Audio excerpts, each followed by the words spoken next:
চাচা আচ্ছা আইস থেকে আরো 20-30 বছর আগের পক্ষে আচ্ছা গেছিলাম এই যে আওয়ারটা দেখতেছ ওটা তো মেলা বড় এই আওয়ারটা আমরা বাড়ি গেছি দেবাস বুঝো আমি আর আমার দাদা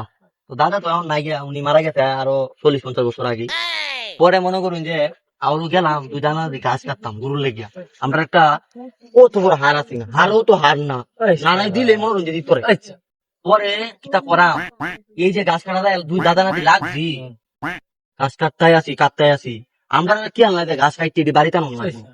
কাটতে কাটতে মনে হচ্ছে এমন বড় পূজা দিছি মানে আমার দাদা তো আমার তো বড় না বয়সে বডি গার্ডাও তো বড় হে বেটা পূজা হে বেটা বাইন্দা লইছে লইয়া অর্ধেকটি আমারে দিছে মানে অর্ধেকটি যে আমারে দিছে আমি তো লই আইতারি না আমার যখন পূজাটা তুলে দিছে এই সময় আমার ফুটকি দেখা দেয়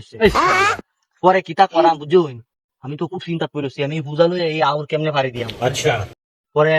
আমি যখন একটু আগাইছি পুষ্টারা এভাবে হইলেছি পূজা লইয়া করার সাথে সাথে দাদা আমার ধরে একটা মানে একটা বুসিটা দিছে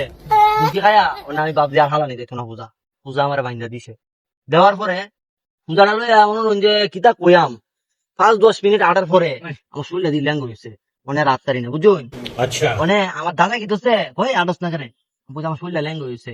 এটা কইতেই আমার একটা খারাপ একটা লাত্তি কিতা মারছে এই লাত্তি দা লাগে ডেনের মধ্যে